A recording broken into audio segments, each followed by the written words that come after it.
The following program is brought to you free of charge by the sponsorship of Novus Ordo Watch. See for yourself that the Church of the Second Vatican Council is not in fact the Catholic Church of the ages. Go to novusordowatch.org.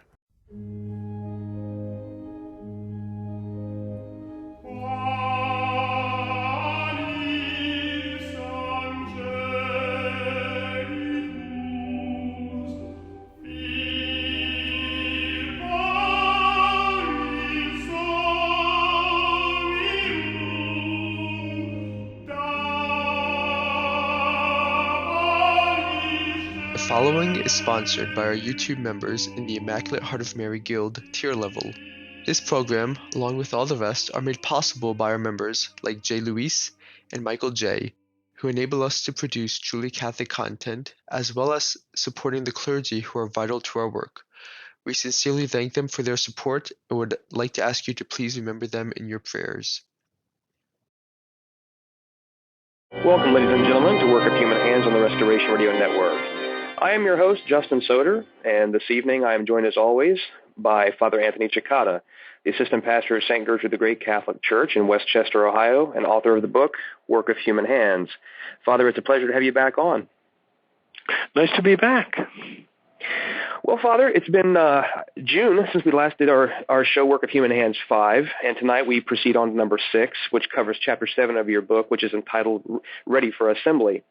And, you know, Father, in preparing for this show, I think perhaps the most obvious change which stares the faithful in the face each time they walk into their local Novus Ordo temple is this cold and bland, sterile architecture of the sanctuary. And, you know, I was thinking to myself, if you want an honest assessment of what this really looks like, it's almost like, you know, like a Freemasonic temple.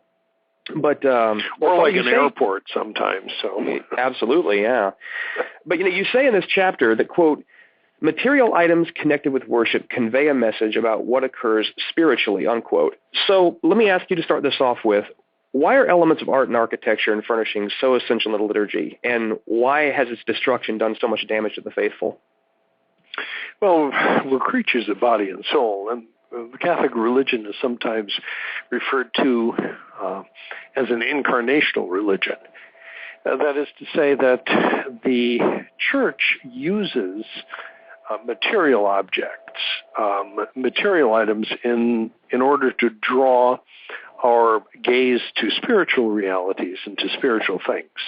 So the environment, as it were, for the Mass tells us about the great spiritual realities behind the Mass itself, be it the building, the general sanctuary area, the appearance of the altar, the art on the walls, the whole disposition of the church, the vestments the priest wears, and so on. All of these send a message, telegraph a message about the great spiritual realities that are connected with the Mass. So therefore, all of this is something which is very important. Mm.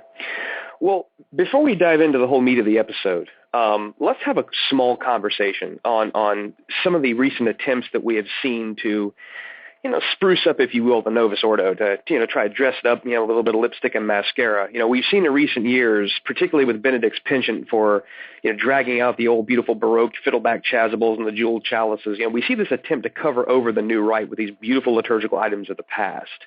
What effect does this have on the faithful, and does it serve like an anesthetic from the obvious nature of the assembly structure, which we're going to be talking about this evening? Well, I mean, the short answer to the question is yes. In fact, as we shall see, that the new order of the Mass and the legislation surrounding it really was not designed with these sort of old-fashioned externals in mind. You can, there's no law specifically prohibiting their use. Nevertheless, the whole spirit of the new liturgy is against the old aesthetic. So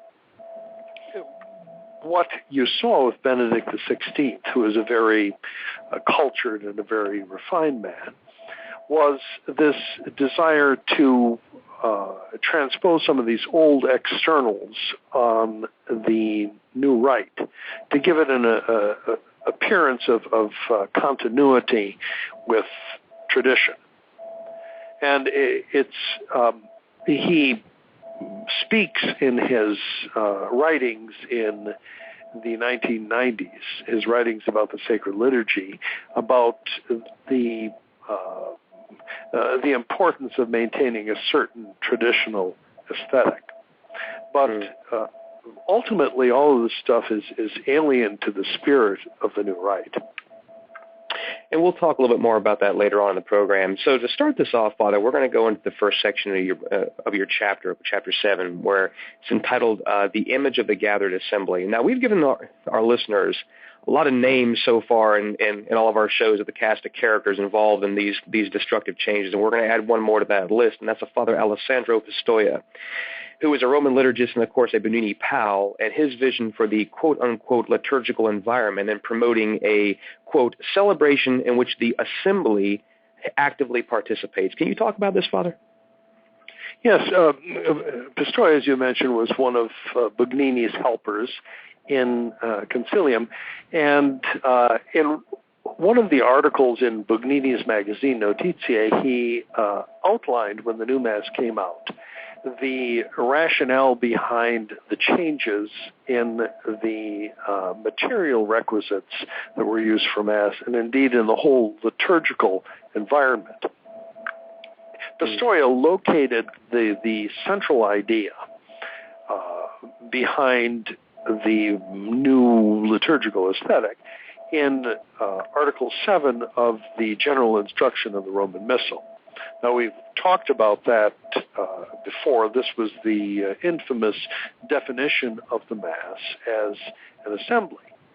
So Pistoia said that all of the whole understanding of the new liturgical environment has to reflect the image of the gathered assembly. Whereas before, the different items that were used in the liturgical environment had this idea of the exaltation of God and of the saints and so on. Now, the emphasis had to shift to the gathered assembly, to the people who were the church, and to their action. So you go from something that is an aesthetic and understanding of the liturgical environment as vertical and centered on God, to something that is horizontal and that's centered on man. Mm-hmm. There's an interesting quote in this chapter here from this Pistoia, and this Father Pistoia, and he says, quote, "The structure and environment for the new Mass must begin once again to speak to the faith of the people of God." Now, I read that and I thought, people of God. Now, that's an interesting name, because I'm pretty sure they used to be called the faithful.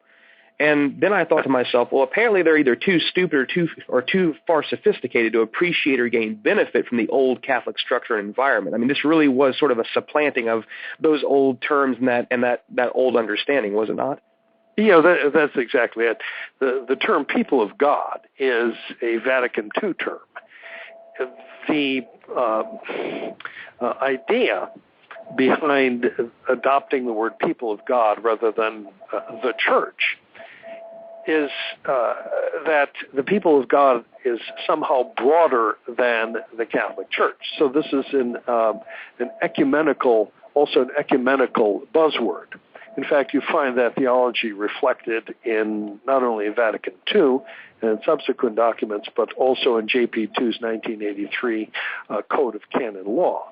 That you start out with this idea of everyone who is baptized, implicitly including heretics and schismatics, are part of the people of God, and then you proceed from that to the church. So that's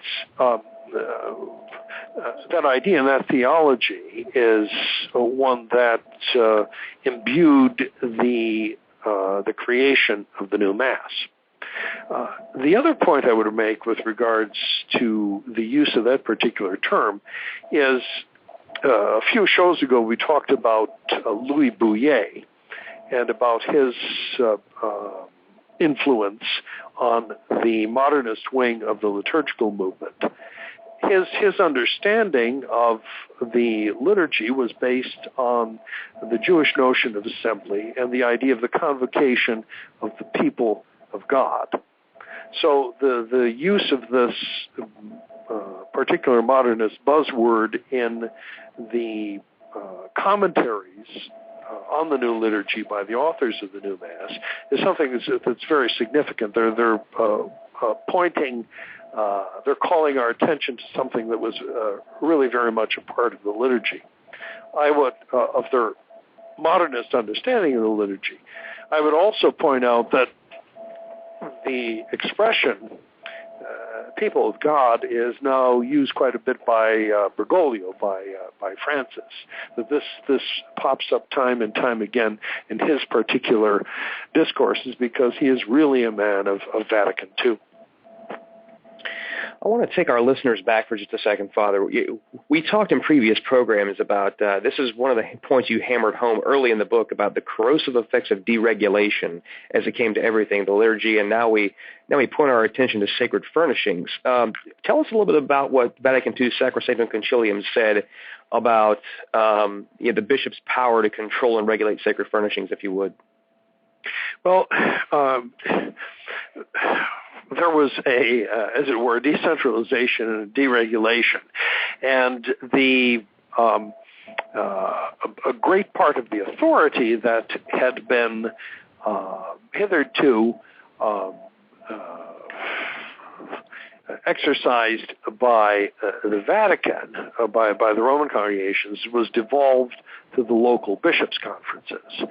So the idea was that at the local level, the bishop or the priest at the local level knows what will better speak to the so-called faith of the people of God. And this is a reflection, please note, and a continuation of something else we talked about earlier, Joseph Jungmann's second major idea of pastoral liturgy, that the liturgy has to be adapted to suit the needs of the congregation, the individual congregation in front of you.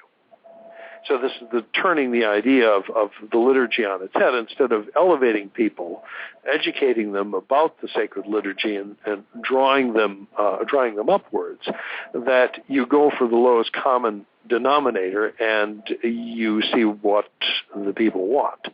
So this is one of the effects. So your central deregulation is gone.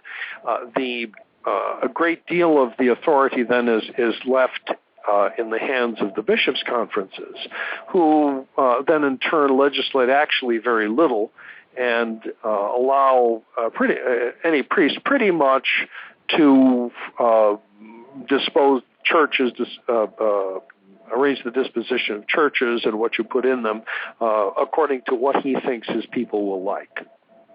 Mm-hmm. So it's a very short journey from that to the different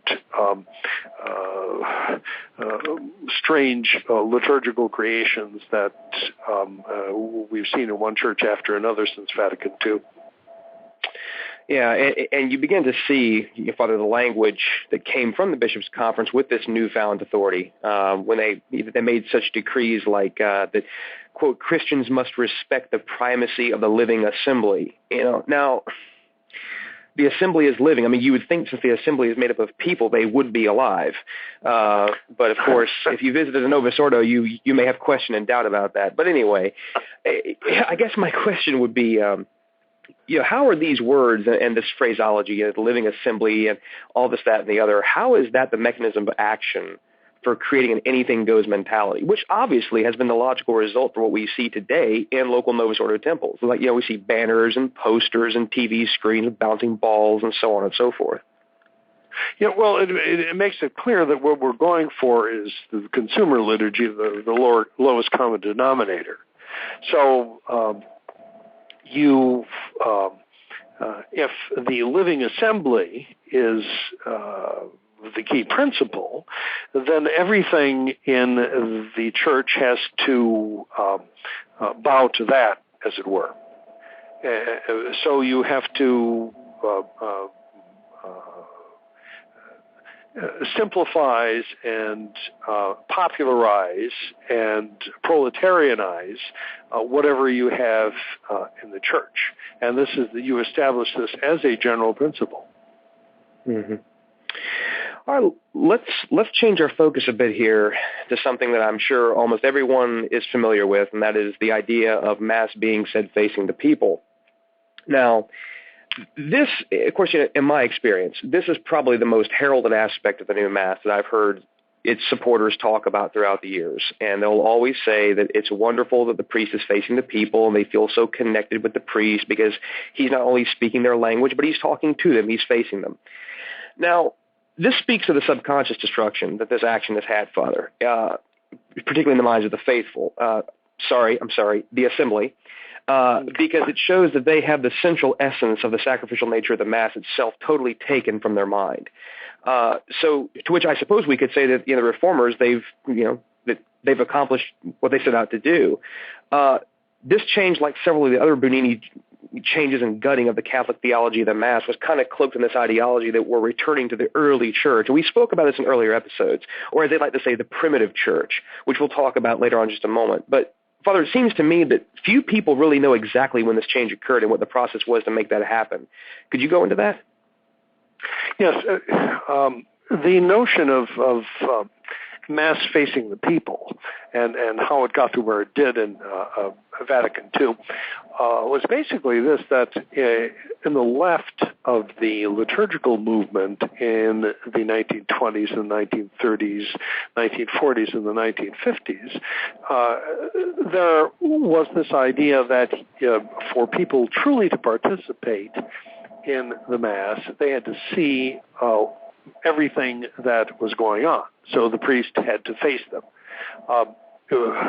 I think we even mentioned this before, that there's a very famous liturgist in a monastery in the suburbs of Vienna.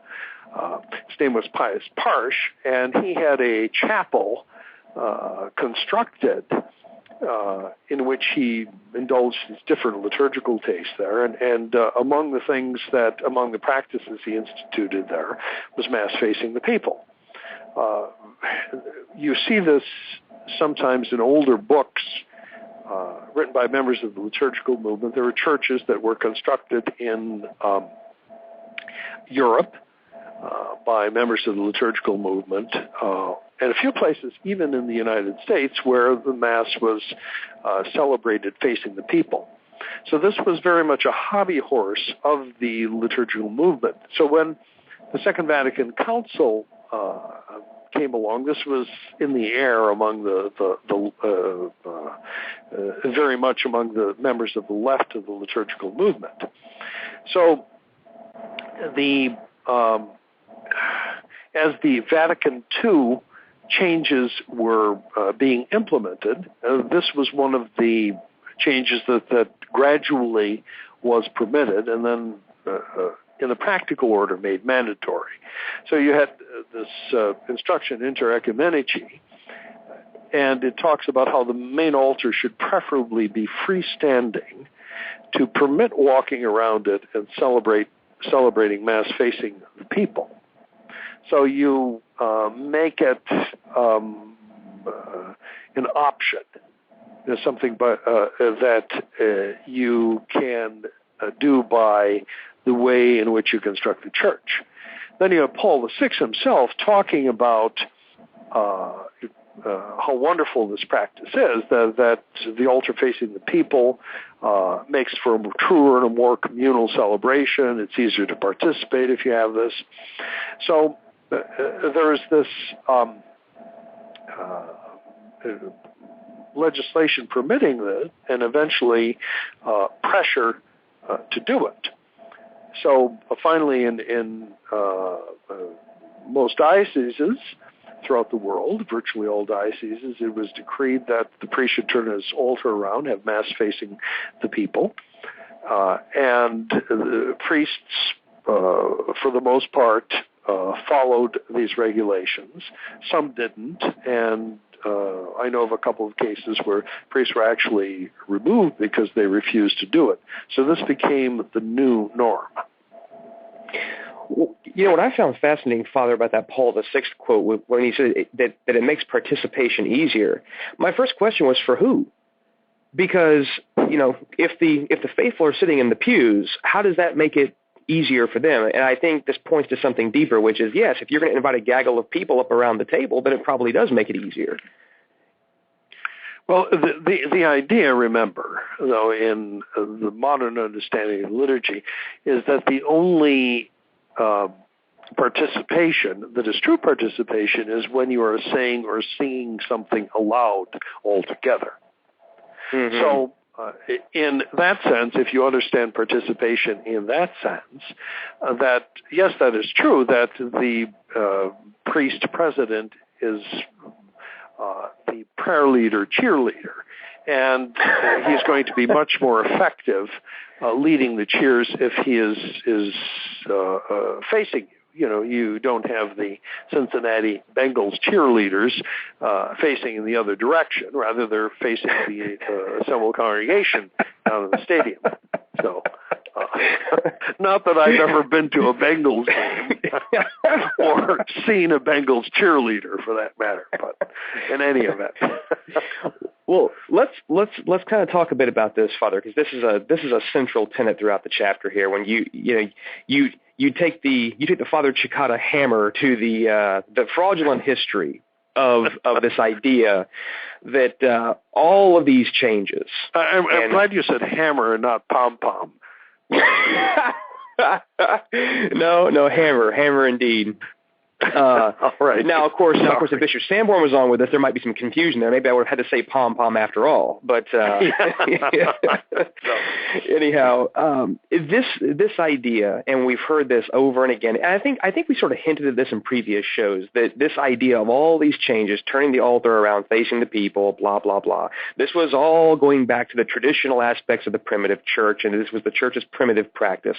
Tell us why that's fraudulent, Father. Well, this was repeated time and time again. I remember hearing it as the changes were introduced. The reason it was fraudulent is that what determined the direction for prayer in the primitive church was where east was, because the Christians, like the Jews, attached an importance to the symbolism of east in their worship. The idea is that the sun rises over the world, and that in Christian worship, the east is the direction symbolically from which Christ will come to judge the world, that Christ is the sun in the sense of the sun in the sky, is the sun of righteousness shining over the world, etc. So you had the important idea was facing east. You see this reflected in the design of synagogues. Synagogues are designed to face east. And the what's called the bema, which is where the cantor stands and sings the prayers. This is a platform in the center of the synagogue, and the cantor is facing east, is facing the eastern wall of the church, which is where the Torah is kept. So this was the design of the Palestinian synagogue, and this was adapted in primitive Christian churches as well. The importance of facing east. So it was an idea of the Christian priest turning around and in a chummy fashion, facing the congregation and dialoguing with them and so on. The idea was that you were facing God. You find this is confirmed by studies of liturgical architecture. There's a very famous study done by a Jesuit named Brown, who studied all of these churches in these primitive Christian churches, looking particularly at this issue of the orientation of the church. And you find the fathers of the church, St. Gregory of Nyssa, and countless others talking about the importance of East, the symbolism of the East. So this was the idea. And what happened is that in churches, as they were constructed in different parts of the world, you often hear it said that, well, St. Peter's Basilica was designed in such a way that the Pope said Mass facing the people, but that's not really correct. The idea is that it's facing east, and the altar is that way because there's a tomb of a martyr in front of it. So you're facing the tomb of the martyr. Mm-hmm. So all of these, the modernist idea that Mass facing the people was some sort of a primitive Christian practice is basically nonsense. I remember being very struck by this when I was a seminarian, a modernist seminary in Milwaukee, having heard all of this nonsense about the Mass facing the people. I came across an article in Theology Digest in the seminary library that had just come out. This must have been in the late 60s or early 70s, written by Monsignor Klaus Gamber, who is a somewhat conservative liturgist, and he pointed these different things out. He said it's a total fraud, the idea of Mass facing the people. He said the first person to use the expression versus populum, or conducting a service facing the people, was Martin Luther. So that's your pedigree for that particular idea. Well, we never heard anything about this. The same old lie was repeated about Mass facing the people, and scholarship like Monsignor Gamber's was ignored for 30 years until the 90s when people started to rediscover it. You know, something to think about, Father. You write about this in your book, that going back centuries, that there used to be a curtain drawn around the altar during the canon of the Mass, and then, furthermore, between the women and the men that were in the congregation. Now, we talk about community. That's far from the notion of community. And, I also might note that still to this day in the Eastern Bloc countries, men and women are segregated on the epistle and the gospel sides of the church. Yeah, I don't think that would go over too well. I don't think it would either. Particular restoration. We propose putting a curtain around the altar in the Novus Ordo churches.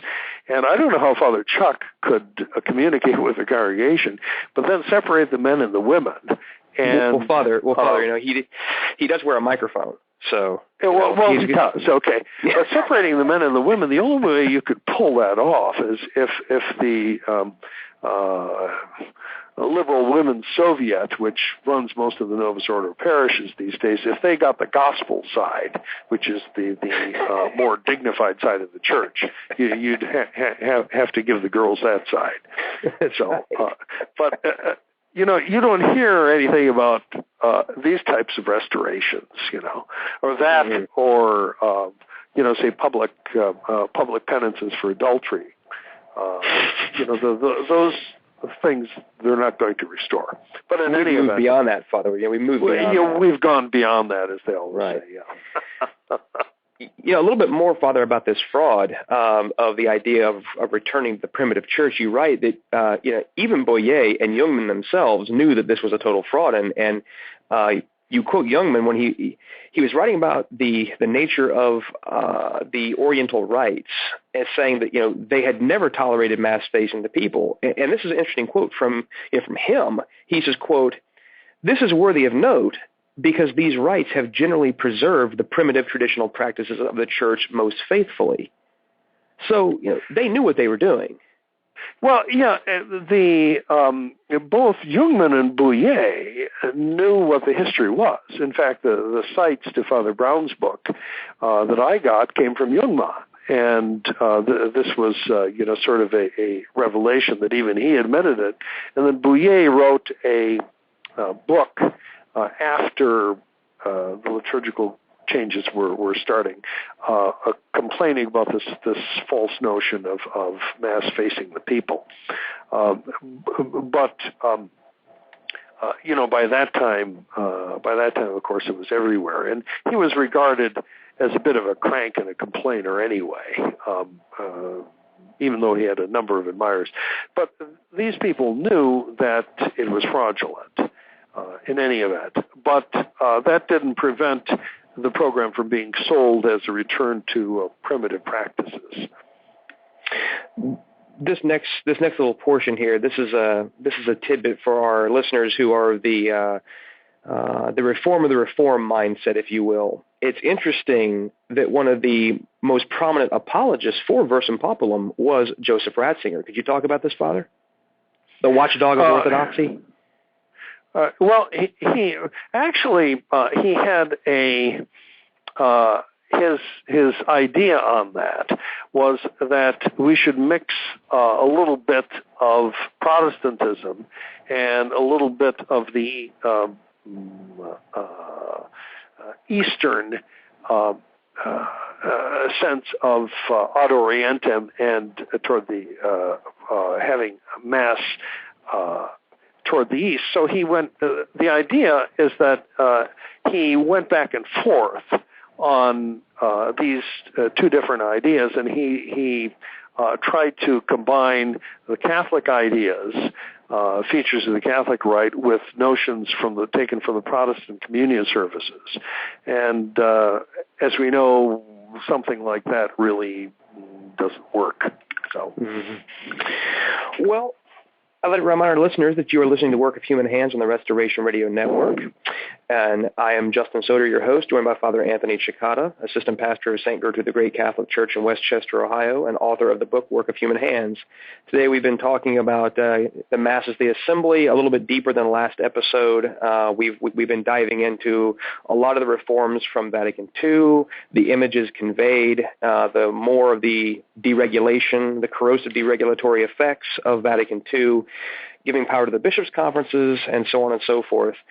We'd like to remind you that Work of Human Hands is a production of the Restoration Radio Network. All rights are reserved, and any duplication without explicit written permission is forbidden. Permission can usually be very easily obtained by writing to us at mail@truerestoration.org. We'd also like to thank our show sponsor, Roman Catholic Archive, for providing this show free of charge to our listeners. So, Father, moving on now, we're gonna switch over to the idea and the study of the new sanctuary. This is another part of your chapter here, and I would start off by saying that perhaps nowhere is the empty vacuum that is the Novus Ordo religion and its service realized better than by visiting a sanctuary, which really ranges from the veneer of tradition, that remains in it from the yesteryear of the old cathedrals of the world, and, to the scandalous and Freemasonic monstrosities that we, see in everything that the modern touch has been applied to. It's incredibly important, as you point out in the book, to see the link between the new religion, its new Mass, and the new sanctuary in which it's offered. They're all connected. So, Father, I thought you could start us off with a summary of why the new sanctuary provides the assembly with its man-centered worship compared to the Catholic sanctuary, which is Christocentric. Well, the Catholic sanctuary was centered on the altar and the tabernacle. And that's something which, that's a proposition that really doesn't need any proof. You look at any pre-Vatican II church, and that's exactly what you see. And the reason it was so oriented is that the whole rite was centered on Almighty God, and it was considered a vertical and active worship centered on Almighty God, and the priest and the people faced in the same direction. The priest was leading the people and still also not only leading them, but in the place of an intercessor and a mediator standing in persona Christi, the person of Christ. So all of those messages were conveyed by how the sanctuary of the church was constructed. Everything was centered on God. It was theocentric. In the liturgical reform, so-called, since everything now is based on the assembly, the orientation and the whole disposition of the sanctuary is changed. So instead of the centrality of the altar, you have three separate points. You have the altar/table. You have the where the liturgy of the Eucharist is celebrated. You have the pulpit or the lectern, where the liturgy of the Word is celebrated. And then you have something called the president's chair, where the priest presides over the congregation. So instead of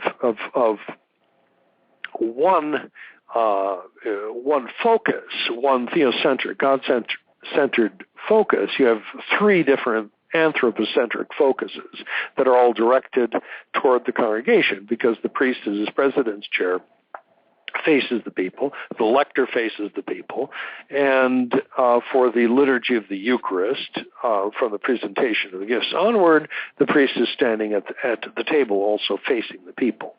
So it's again, as we drill down on the different elements of the new Mass, we see this man-centered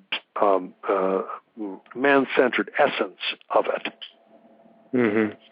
Let's talk a bit, Father, here about, there was a very interesting way in which Pistoia actually described the way that these essential elements of the presider's chair and the lectern and the table or the altar should be arranged. And he said that it should be arranged in a, quote, triangular system, unquote.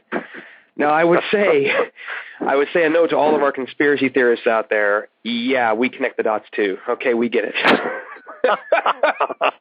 Very good, Justin. I compliment you on your all-seeing eye. Well, see, now you're just giving it away, Father. Yeah, that's right. You're giving it away. Interesting, huh? You would have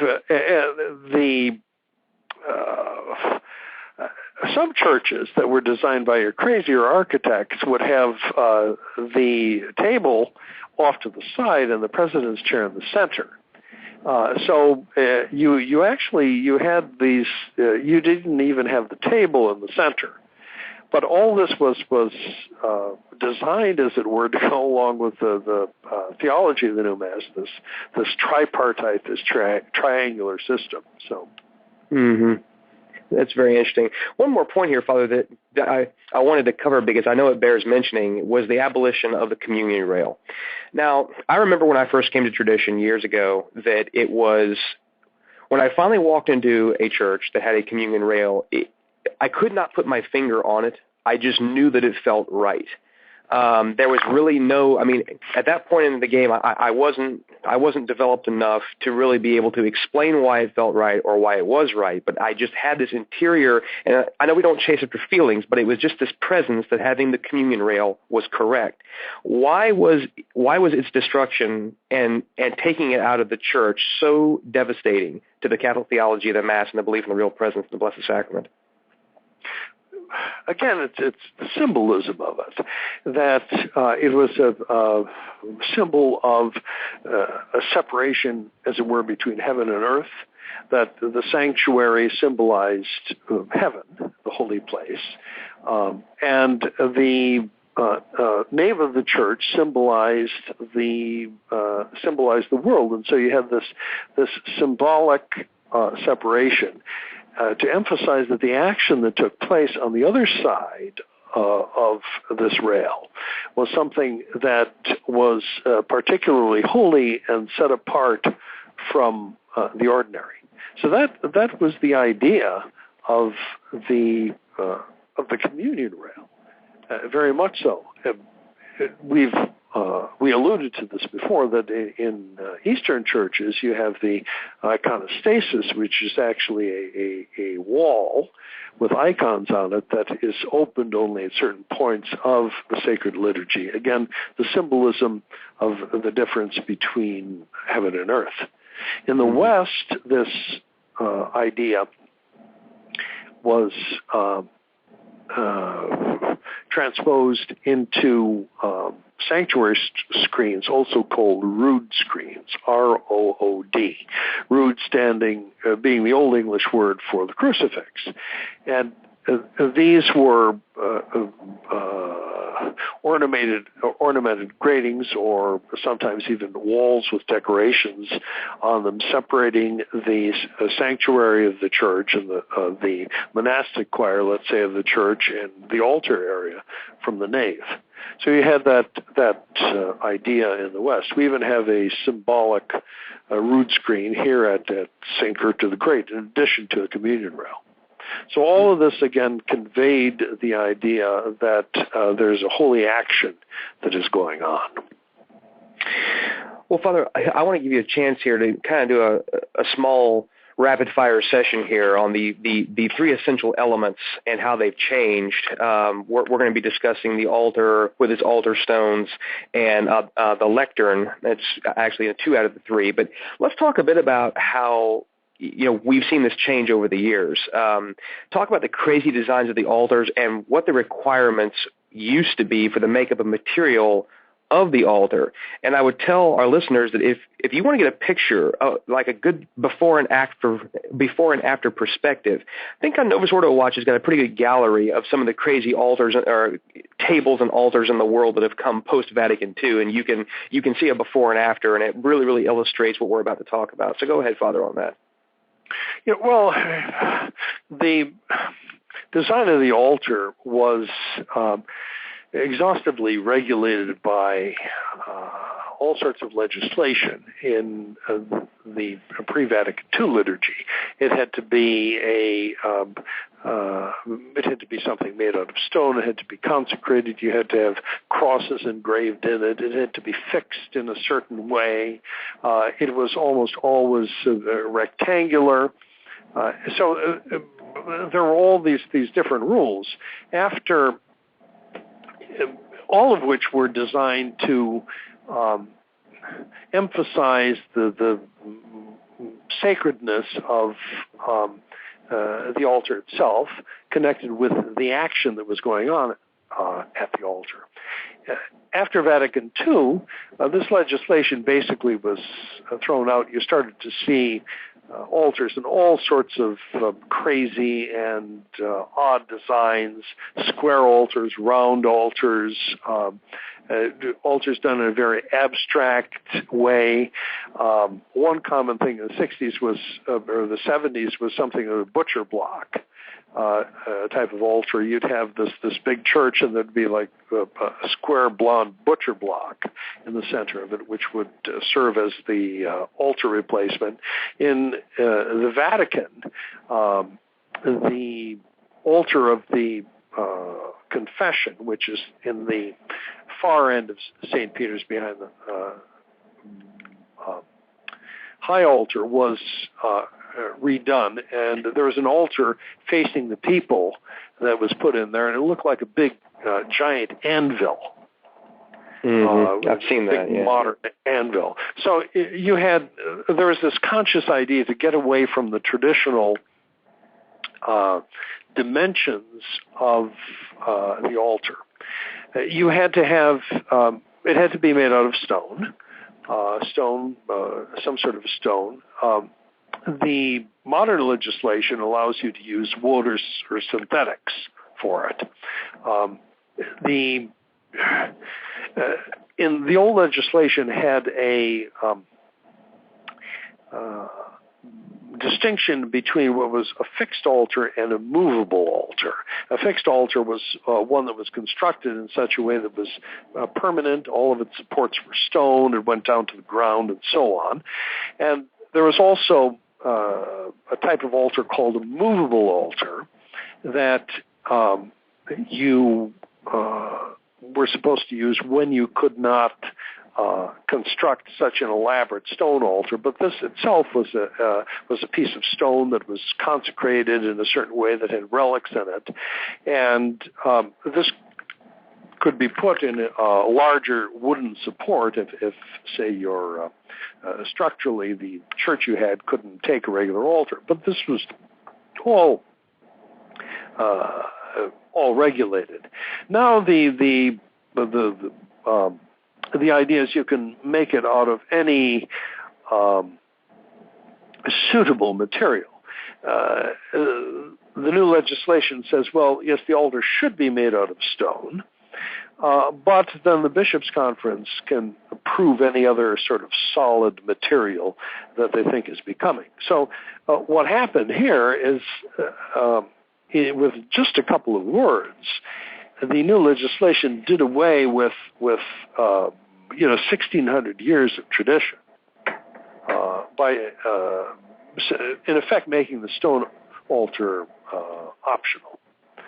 And so in many modern churches, you simply don't have this. So that's as far as the main altar in the church. And then one of the other features in a church that was constructed according to traditional regulations was side altars. These were constructed for priests to say private masses at, or as altars of devotion to different saints whose images were above the altars. Well, here, in effect, in the practical order, this was abolished. There should be, the legislation says normally only one altar in any church, and that's that. But this went along with discouraging private masses and devotion to the saints in general, too. So a whole, it's a different world. It's a different world.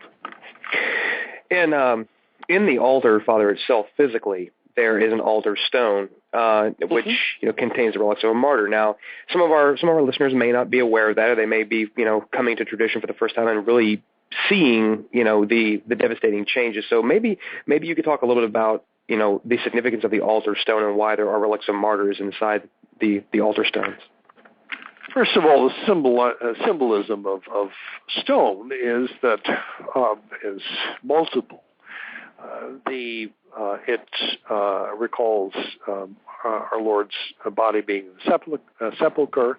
As well, it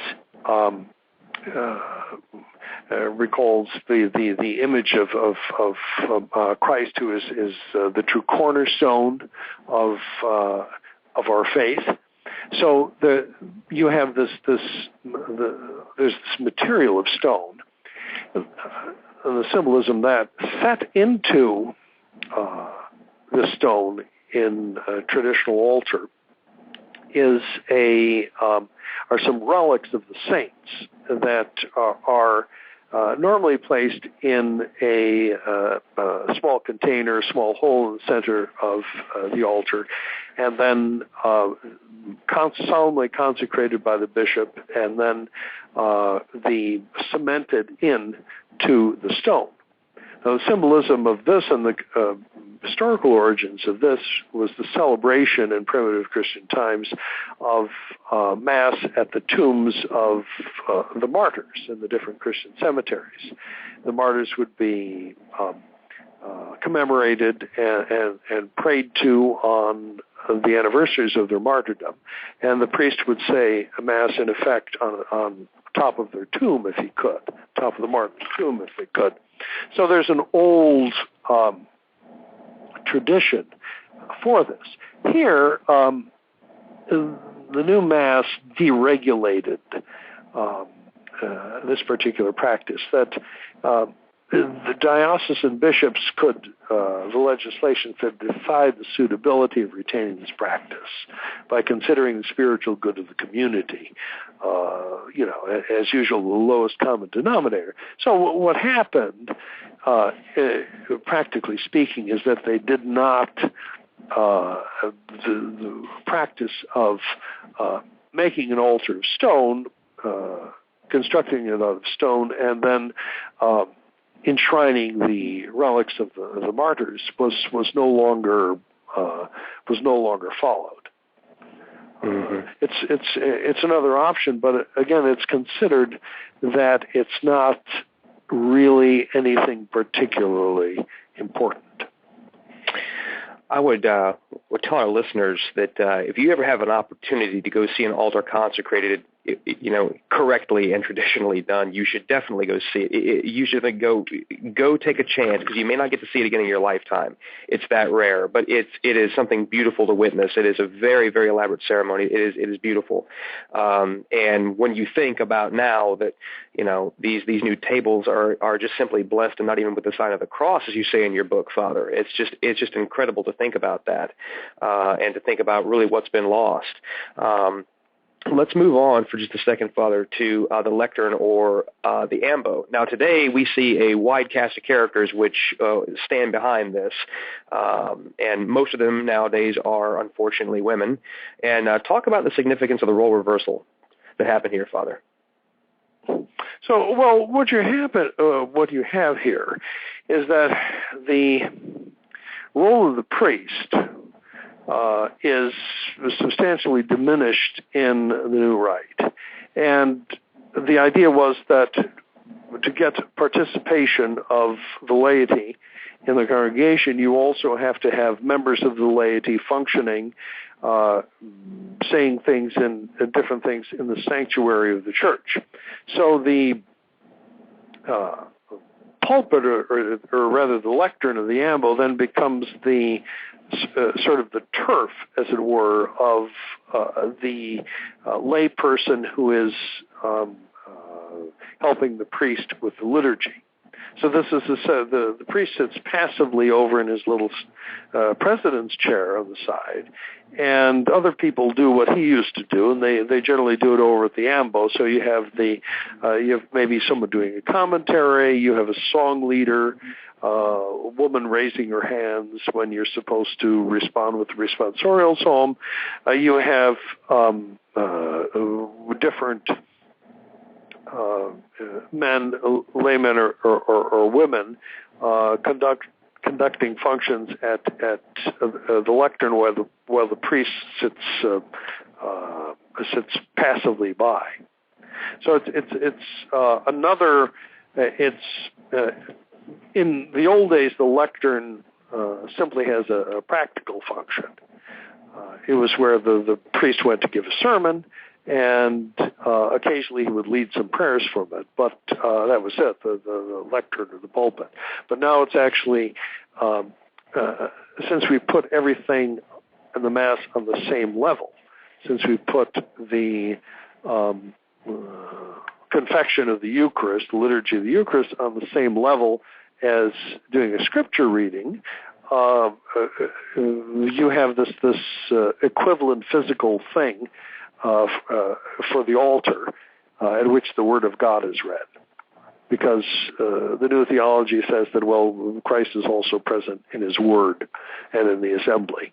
So you have this other locus of interest. Well, I'd like to remind our listeners, you are listening to Work of Human Hands on the Restoration Radio Network. I am your host, Justin Soder, and this evening I am joined, as always, by Father Anthony Cekada, Assistant Pastor of St. Gertrude the Great Catholic Church in Westchester, Ohio, and author of the book Work of Human Hands. We want to remind you that Work of Human Hands is a production of the Restoration Radio Network. All rights are reserved, and any duplication without explicit written permission is forbidden. Permission can usually be very easily obtained by writing to us at mail@truerestoration.org. We'd like to thank our show sponsor, Roman Catholic Archive, for their generous sponsorship of this show, bringing it to our listeners free of charge. So, Father, moving into the last part of our conversation this evening, and this probably, the most offensive, is the part of this chapter which you've entitled The Vanishing Tabernacle. Now, besides the Catholic religion, the most distinct and singular absence in a Novus Ordo sanctuary is that of the tabernacle. And nowhere in a Catholic church, I would say, is our faith supposed to be more prominent and tangibly visible than it is in the centerpiece of the high altar, where our Lord in the Blessed Sacrament lives and resides, waiting for us to come even pay him a visit in the tabernacle. it's almost ubiquitous that if you walk into a Novus Ordo temple, that you're going to play the game of Find the Tabernacle. And I think I talked in an earlier show about going to St. Leo's Abbey here in Florida and finding the tabernacle off in a side room behind bars. That's no joke. It was, this is where we are today. So, gone are the days of being confronted with the awe and splendor of that gold tabernacle draped in the curtains of a color reflecting that of the liturgical calendar. And today you're going to find tabernacles everywhere except on the altar. So, Father, how did this happen? Well, it was something that was done very gradually by modern post-Vatican II legislation, probably because the idea of the importance of the tabernacle was so ingrained in Catholic piety, pre-Vatican II Catholic piety. So the disappearance of the tabernacle, the way it disappeared, was something that was rather slow and done in stages. You had this idea of, first of all, Mass facing the people. Well, the priests, of course, naturally had to have his back then to the tabernacle, because a church after Vatican II that was adapting itself to the changes would construct a table so the Mass could be said facing the people, separate from the high altar, so the priest would have his back to the tabernacle. So you have that, and then the legislation, church legislation coming out of Vatican II allowed the bishops' conferences to decide a lot of these different issues. So you had, again, that element of this wild card, this element of deregulation. But in the general post-Vatican II liturgical legislation, you find, first of all, them saying that, well, the tabernacle, they recommend that the tabernacle be placed in a chapel that's set aside from the main body of the church. So it's something that's recommended. And then you get an instruction a little bit later saying that, well, you should not reserve the Blessed Sacrament on the same altar where Mass is celebrated. So that tells you that you should not have the two things together. And then the general instruction in 1969 says that the Blessed Sacrament should be put in a private chapel suited to the devotion of the faithful. So this legislated it, that you have to have a tabernacle has to be in a private chapel. Can I pause you real quick, Father, there? Can I pause you real quick? Sure. Those 1967 instruction statements, that is amazing. I mean, that really, when a Catholic stops to think about that, the gravity of saying that the tabernacle should be separated from the altar and put in some side room or some side chapel, and there's a criticism of the reservation of the Blessed Sacrament, I think it really, I mean, if that does not display the evil of the modernists, that is just those are two standout parts of this chapter to me. Well, you have to remember that, of course, what you say is absolutely true, but their idea is to spurn the idea of transubstantiation, the real substantial presence of our Lord and Blessed Eucharist. And this is one of the ways symbolically that they get across the new theological idea, that this is something different from the Mass, and it's fine, it's private if you want to do it.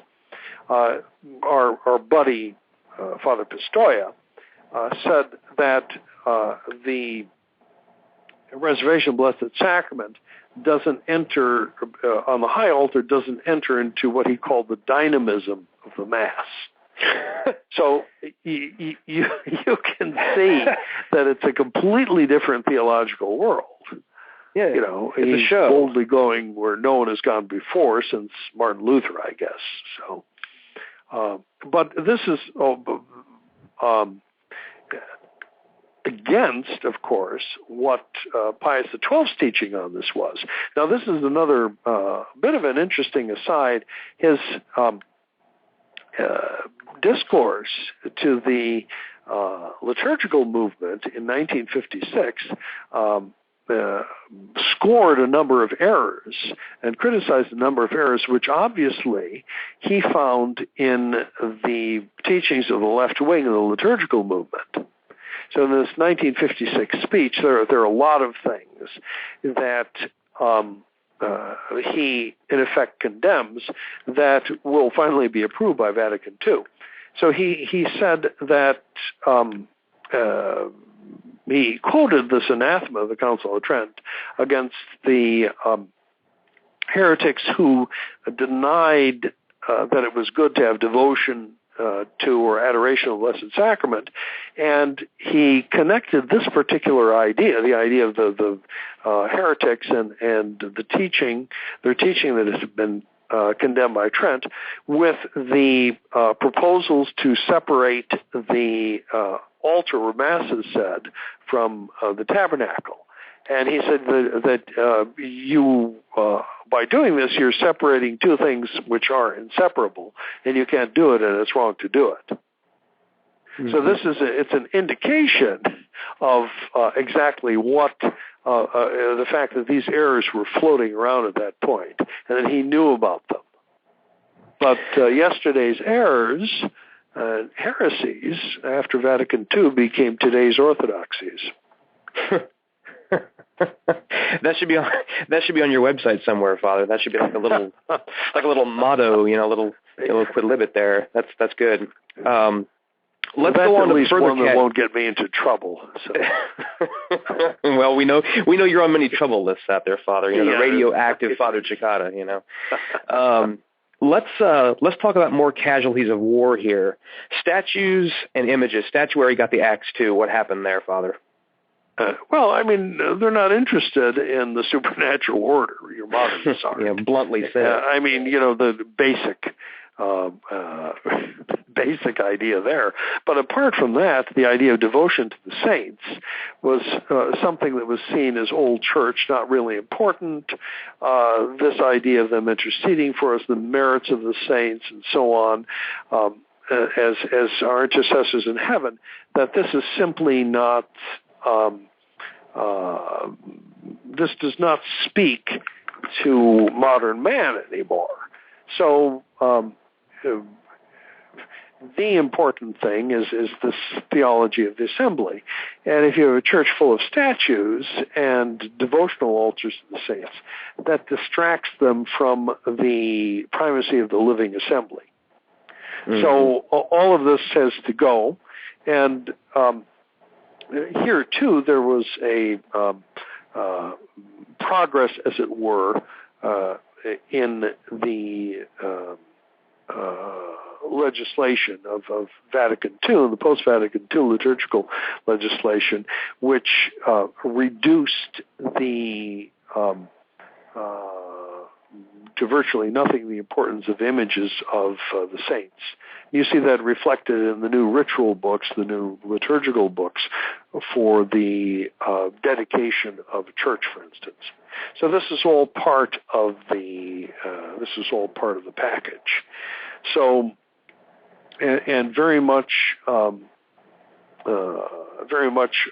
part of the reform, and very much in tune with the idea of the primacy of the living assembly. One of the things that one of the anecdotes that I mentioned in my book was this, that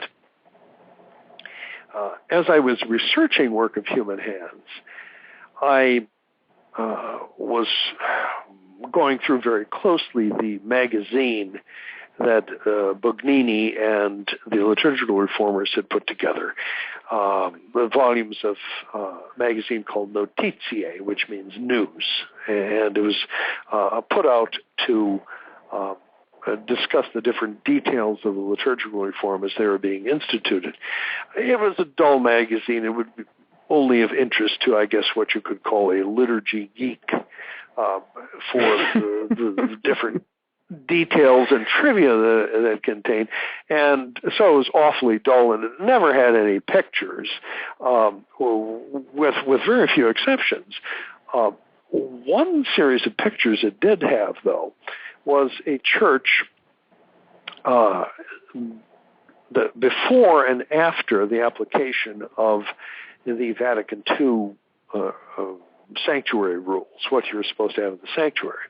And the first picture had this church with a magnificent altar in it and all these different statues, magnificent statues that were in the niches above the altar.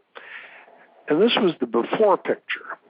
And the after picture showed the church with one of these little butcher block altars installed, all the statues gone, and one of these resurrection Christ that sort of looks like Superman over the altar, a small Superman. Mm-hmm. So I looked at that, and I looked at Bugnini, who wrote the article, said that, well, this is a really magnificent example of how the liturgical reform is implemented, and that the new sanctuary is so much more robust and really reflects the liturgical reform.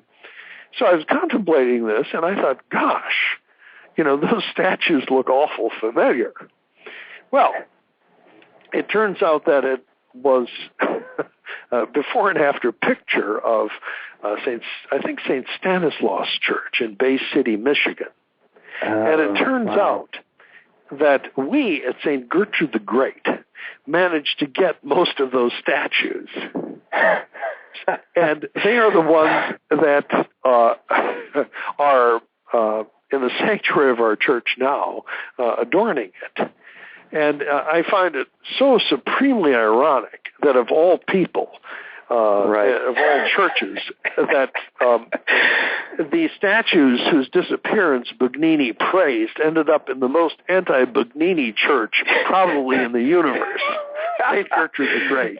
That is a great story, yes. And then the statue, yes, the statuary is beautiful, and if any of our listeners get a chance to visit St. Gertrude's, you will not be disappointed in the statuary. It is quite elaborate. That's an amazing story. One point I wanted to make, Father, too, is we talked about the corrosive effects of the deregulation and giving the bishops' conference powers, and what do we think the Bishops' Conference said when they were given the chance to comment about the direction that statuary and imagery should go in church? Well, how it should conform to the reform. Should it be that they should be present, they should be visible to the faithful? No. No, they gave a quote that said, quote, "In a period of church and liturgical renewal, the attempt to recover a solid grasp of church and faith and rites involves the rejection of certain embellishments, which have in the course of history become hindrances. In many areas of religious practice, this means a simplifying and refocusing on primary symbols. In building, this effort has resulted in more austere interiors, with fewer objects on the walls and in the corners," unquote. So there you have it, Father. Proof in the pudding right there. Yes, this is presented as the ideal, and this was the reality of the way that churches were constructed after Vatican II, and for the most part still continue to be constructed, with the absence of statues and images of saints. Let's move on, Father, to sacred vessels and priestly vestments, because both of those tie in together. Could you talk a bit about how the downgrading of the quality and the craftsmanship, frankly, the downright abolishment of certain sacred vessels worked and has worked to destroy the faith and the real presence? Well, there was a certain traditional form that was followed in constructing a chalice, which holds the precious blood of Mass, and a ciborium, which holds the consecrated hosts that are distributed to the faithful in Holy Communion. And these had a certain standard form. There were many different styles, but you could look at something and you could tell it was a chalice or it was a ciborium from its general shape, and the fact that you had you had gilding, at least gilding on the inside of it, and it was, many of them were quite ornate and ornamented with different religious symbols. So that was the idea as far as the form, and then all of these were consecrated. There's a ceremony for consecrating chalices. They had to be consecrated by a bishop. So the idea is that it was something special because it held something special.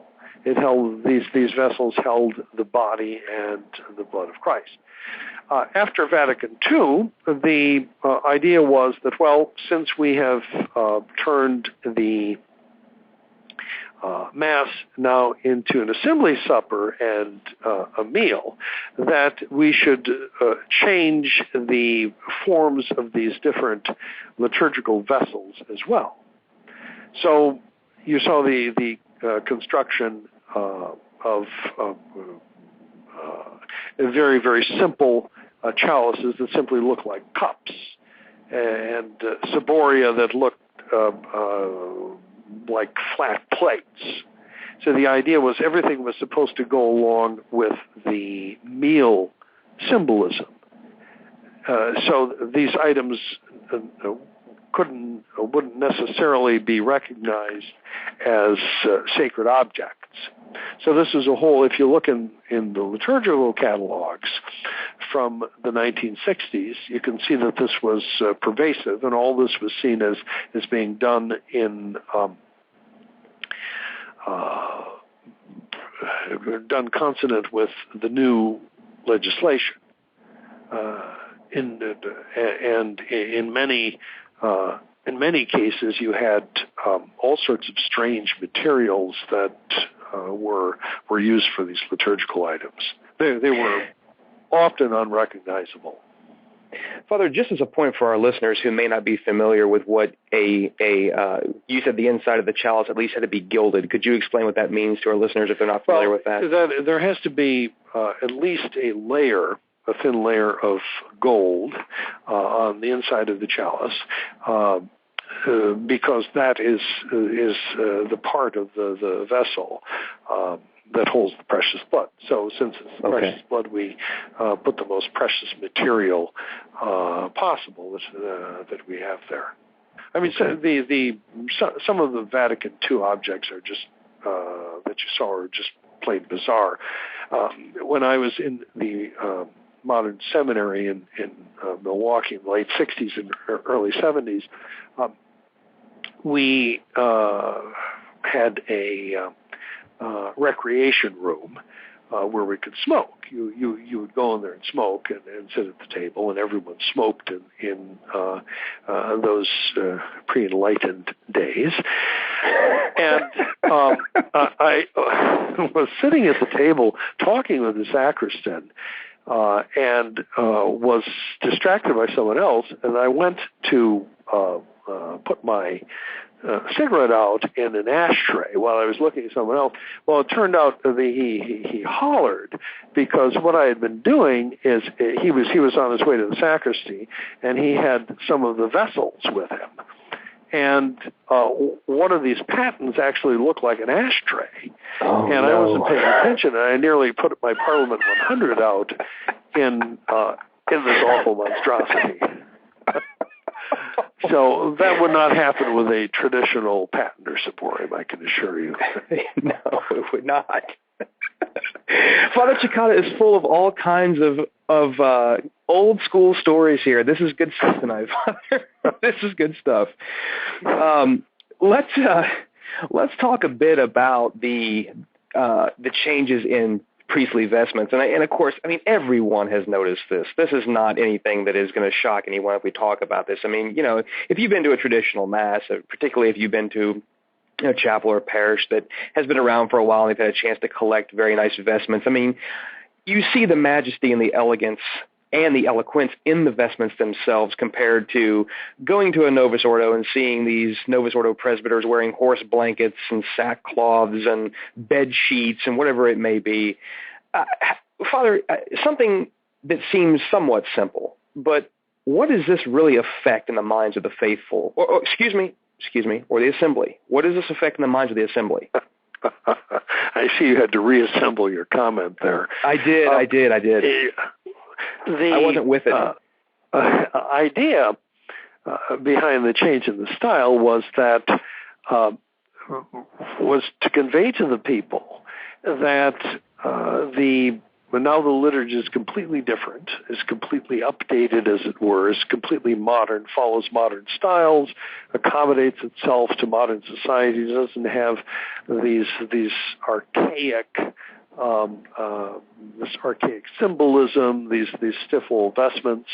We're loose, we're freed up now. We're beyond the old theology and the old morality, etc. So we have these plain floppy vestments.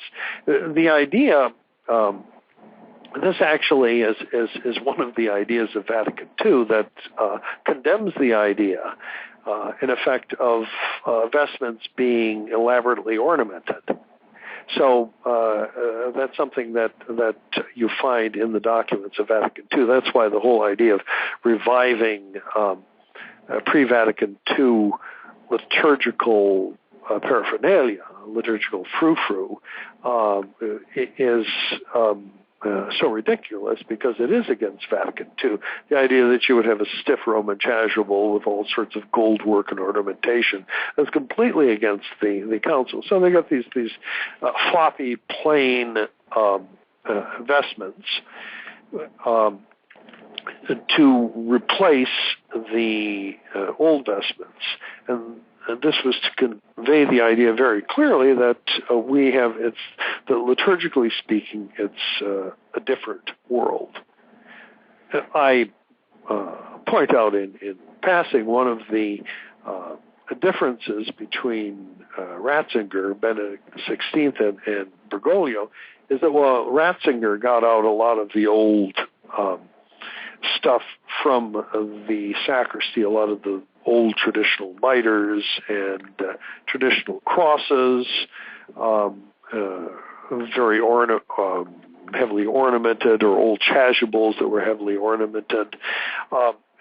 Bergoglio rejected all that stuff right away. He had all of the Paul VI stuff brought out, the simple, very plain floppy vestments, the very plain miters. He got out the old Paul VI abstract metal crucifix, the one that I call the twisted lizard crucifix, and decided to use that instead. And so Bergoglio, sending a message by using that stuff, by saying that we're all updated now, that we're not going to be concerned about these past traditions and so on. We're beyond that all now. So that's the idea. So you see that in investments. The Ottaviani intervention points out that by abolishing so many of the, or a number of the traditional vestments, that the priest ends up looking a little bit more like someone who's graduating from school rather than a priest arrayed in all of his vestments. Because strictly speaking, now the only required vestments are the stole, the alb, and the chasuble. Before the amice, the cincture, and the maniple, which had symbolic weight as well, were all part of this, part of the priestly vesture. So those things that were symbolic were abolished, and only the things that the people could see actually are still required.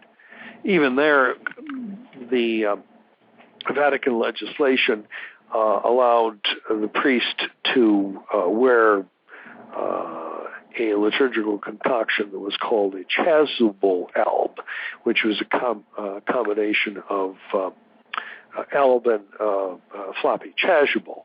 So you didn't even have to put an alb on, which is the long white robe that the priest would wear. You just throw this one item on over your cut-off jeans, and you're ready to cruise into the sanctuary. So, but the idea was that the symbolism is no longer important, because we're in it's a different theology that is in the driver's seat in the new liturgy. Well, I think this ties in well with how we opened our show, talking about how we saw a lot of these retro externals back during that period of hope and change called the Reform of the Reform from 2005 to 2013 under Benedict. And I hope our listeners now see why no matter what they drag out and put up, the ornate altars, the Baroque candlesticks, any neo-Gothic statuary, those sort of things. I mean, to take a phrase from Bishop Sanborn, it really is throwing snow on top of a dung heap. It just doesn't work. And so I think the best way to wrap this show up here this evening, or this episode of this evening, Father, is to let you talk about what you write in your book about the motives of the changes are to, number one, to accommodate ecumenism and modernism, and number two, the statues and imagery do not bear witness to the modernist theology of the assembly. And I would like to hear your thoughts on that, and go ahead and give us a quick summary. Yeah,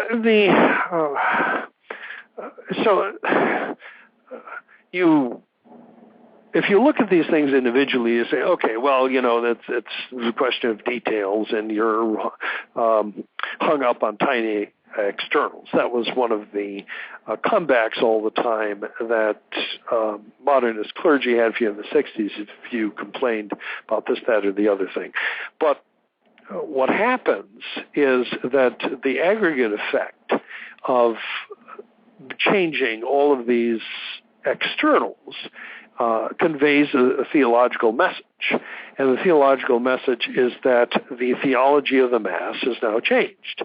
It has changed to accommodate ecumenism, that is to say, to make elements of the Catholic liturgy acceptable to non-Catholics, to do away with the frou-frou, as it were, of it.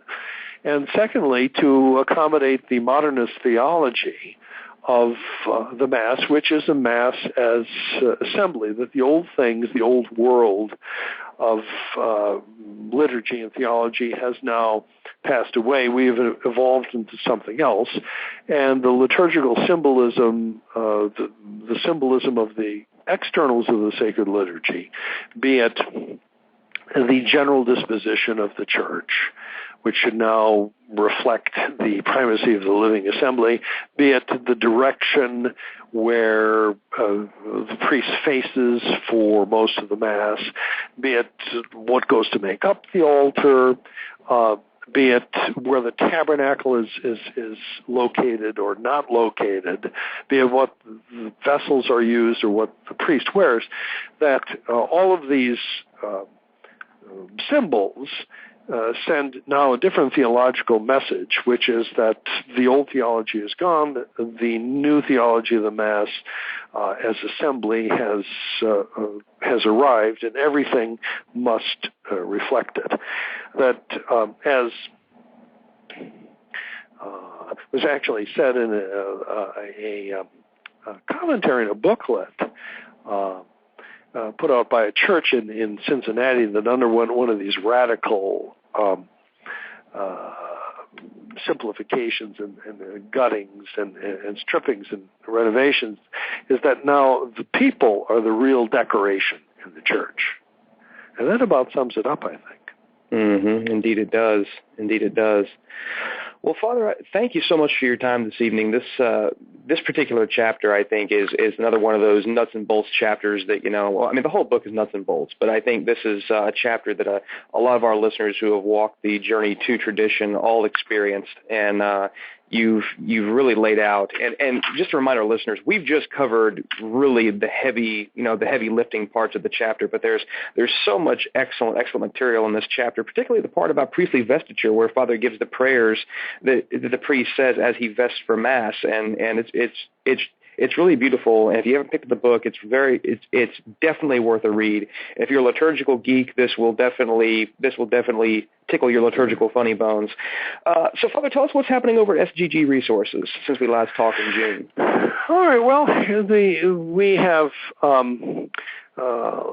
we could say expanded our broadcast page a little bit. We have a much better broadcast page and much better visibility of everything that goes on in the sanctuary of the church. It's a very important part of our apostolate. The fact that we're able to bring the traditional liturgy through the web to different parts of the world to Catholics who don't have access to the Holy Sacrifice of the Mass. In connection with that, we run various novenas and devotions. We're running one of Marian feasts, September Marian feasts. We invite your intentions for that, and you can submit those through the site as well. The site you can use to order a copy of Work of Human Hands, to purchase different DVDs that we have, and generally to support our work, which of course we encourage, and in connection with that, we urge you to tell your friends about it. So that's the story on sggresources.org. And Father is always taking donations made payable to Father Anthony Cekada with as many zeros as possible at the end of the check, before the decimal point. So before the decimal point. If you want a tax deduction, though, it's better to make it to St. Gertrude the Great Church. So if Bill Gates is listening, we still have a plan for building a bigger church here, and I particularly would like a nice rood screen for this one to separate the sanctuary from the nave, and of course a giant pipe organ. So Bill, we're leaving it up to you, and we even take PayPal and American Express. Well, Father, thanks so much for your time this evening. I appreciate all that you've given to us and to our listeners, and thank you for all that you do. God bless you. God bless you. All of us here at the Restoration Radio Network would ask that if you found this show to be helpful, informative, or any way beneficial to you and to your Catholic faith, that you would please consider sending a note of thanks to the clergy who help make our network worthwhile. Or you remember that above and beyond the material contributions, the most important donation that you can make here to our work is prayer. So please think of offering a Mass, a Rosary, or even a simple Ave for our work the next time you pray. For the Restoration, I am Justin Soder, and may God bless you. This program was brought to you free of charge by the sponsorship of Novus Ordo Watch.